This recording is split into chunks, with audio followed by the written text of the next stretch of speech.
اللهم صل على محمد وصحبه سيدنا ومولانا محمد مبارك وسلم عليه بسم الله الرحمن الرحيم إنا أعطيناك الكوثر فصل لربك وانحر إنا شانئك هو الأبتر صدق اللہ العظیم۔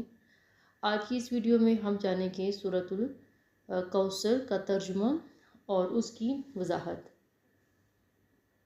انا اعطیناک الکوثر، انا بے شک، اعطیناک ہم نے آپ کو جو کچھ عطا کیا، کوثر بے حد و بے حساب عطا کیا، بے شک ہم نے آپ کو جو کچھ عطا کیا بے حد و بے حساب عطا کیا۔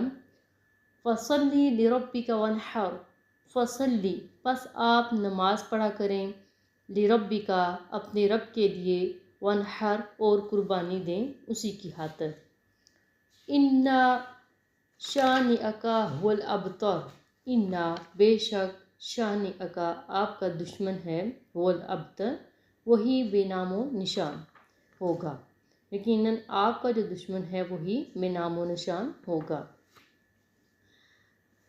اب اس کی وضاحت کی طرف آتے ہیں۔ اس آیت کی جو ابتدا ہے، آیت نمبر 1، وہ انا سے کی گئی ہے، ٹھیک ہے۔ انا یہ تاکید پر دلالت کرتا ہے۔ پھر اس کے بعد اعطیناک، نا جمع کی ضمیر کو ذکر کیا گیا، کیوں؟ اس لیے کہ جمع کی ضمیر کو ذکر کرنا، یہاں پہ اعطا کا لفظ استعمال ہوا ہے، عطا کا نہیں ہوا۔ عطا میں ملکیت پائی جاتی ہے اور عطا اس میں ملکیت کے معنی نہیں پائی جاتی۔ اور دوسری بات یہ کہ یہاں پہ پھر ماضی کا صیغہ ذکر کیا گیا، یعنی کہ جو اس بات پر دلالت کرتا ہے کہ یہ کام ہو گیا۔ اب الکوثر کی وضاحت میں اگر آئیں تو جو بہت سے علماء تفسیر ہیں، انہوں نے الکوثر کی جو وضاحت ہے ان کے متعدد معنی ذکر کیے ہیں۔ جو ایک معنی کوثر سے مراد کیا ہے، جنت، یعنی کوثر سے مراد جنت کی وہ نہر ہے جس سے جنت کی ساری نہریں نکلتی ہیں، جو اللہ تعالیٰ نے اپنے حبیب علیہ السلام کو عطا فرمائے۔ اس کے حوالے سے ایک حدیث مبارکہ بھی ہے، یعنی کہ حضور صلی اللہ علیہ وسلم نے فرمایا کہ کوثر جنت کی ایک نہر ہے جس کے دونوں کنارے سونے کے ہیں، موتیوں اور یاقوت کا فرش بچھا ہوا ہے، اور اس کی مٹی کستوری سے زیادہ خوشبودار ہے، اور اس کا پانی شہد سے زیادہ میٹھا اور برف سے زیادہ شفاف ہے۔ تو ایک اور جو دوسرا معنی اس کا ہے، حوض کا ایک نام ہے، ٹھیک ہے، جو میدان حشر میں ہوگا، جس سے حضور صلی اللہ علیہ وآلہ وسلم اپنی امت کے پیاسوں کو سیراب فرمائیں گے، اور جس کے کناروں پر پیالے اتنی کثرت سے رکھے ہوئے ہوں گے جتنے آسمان پر ستارے، تاکہ در حبیب پر آ کر کسی پیاسے کو انتظار کرنے کی زحمت نہ اٹھانی پڑے۔ اس کے علاوہ کوثر کا ایک اور معنی النبوہ بھی کیا گیا ہے، یعنی انبیاء تو حضور صلی اللہ علیہ وآلہ وسلم سے پہلے بھی تشریف لائے، لیکن نبوت محمدیہ کے جو ایک فیضان تھا یا اس کی جو برکات تھی، اس کی کثرت کا کوئی اندازہ ہی نہیں لگا سکتا، ٹھیک ہے۔ ایک اور جو معنی ہے، چوتھے نمبر پر کوثر سے مراد کیا ہے، جو علماء کرام نے لیا ہے، فرماتے ہیں کہ کوثر سے مراد قرآن کریم ہے۔ انبیاء سابقین جتنے بھی ہیں وہ بھی کتابیں لے کر آئے، صحائف لے کر آئے، لیکن جو جماعیت اور ابدیت اس قرآن پاک میں ہے وہ کہیں اور نظر نہیں آتی۔ اور پانچواں معنی کوثر سے مراد دین اسلام ہے، اور چھٹا معنی اس سے مراد صحابہ کرام کی کثرت ہے، یعنی جتنے حضور صلی اللہ علیہ وآلہ وسلم کے صحابہ کرام تھے، کسی دوسرے نبی یا دوسرے رسول کو اتنے صحابہ میسر نہیں آئے۔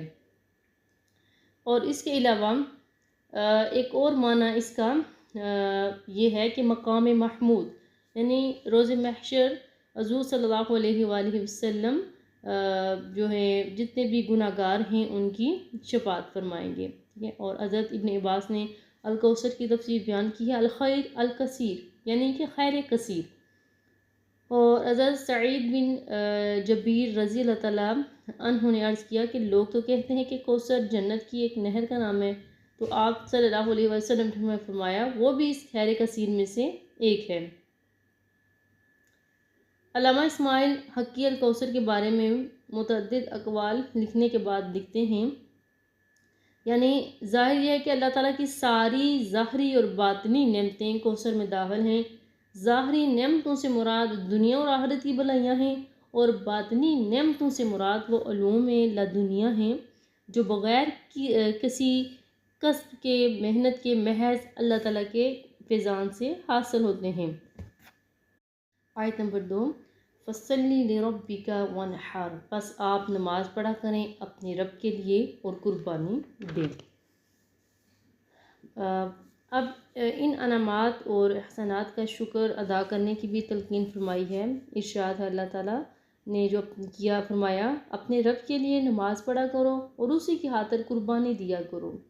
تو ہم میں سے جو بہت سے یا اکثر مشرکین میں سے لوگوں میں سے عام لوگوں میں سے جو لوگوں کی حالت ہوتی ہے وہ کیا کرتے ہیں، وہ کھاتے تو اللہ تعالیٰ کے دسترخوان سے ہیں، ٹھیک ہے، اللہ تعالیٰ نے جو رزق دیا ہوا اسی کا کھاتے ہیں، لیکن وہ پھر شکریہ غیروں کا ادا کرتے ہیں، ٹھیک ہے، قربانیاں بتوں کے نام پر کرتے ہیں۔ تو آپ صلی اللہ علیہ وآلہ وسلم کو فرمایا گیا ہے میرے محبوب آپ ان کی اس عادت کو اختیار نہ کریں، یہ بہت بڑی ناشکری اور کفران نعمت ہے۔ اچھا، جب اللہ کا حکم ہوا فَصَلِّ لِرَبِّكَ، اپنے رب کے لیے نماز پڑھیں، تو آپ صلی اللہ علیہ وآلہ وسلم ساری رات نماز کے لیے کھڑے رہتے تھے، یہاں تک کہ پاؤں مبارک بھی سو جایا کرتے تھے۔ کسی نے عرض کیا یا رسول اللہ صلی اللہ علیہ وآلہ وسلم آپ اتنی زحمت کیوں اٹھاتے ہیں؟ تو آپ صلی اللہ علیہ وسلم نے فرمایا افلا اکون عبدا شکورا، کیا میں اپنے رب کی بے پایا نعمتوں پر اس کا شکر گزار بندہ نہ بنوں؟ ساری عمر ہی عبادت میں آپ صلی اللہ علیہ وسلم نے گزاری، اور پھر جو کبھی ایک بھی لمحہ اپنے غفلت میں نہیں گزارا۔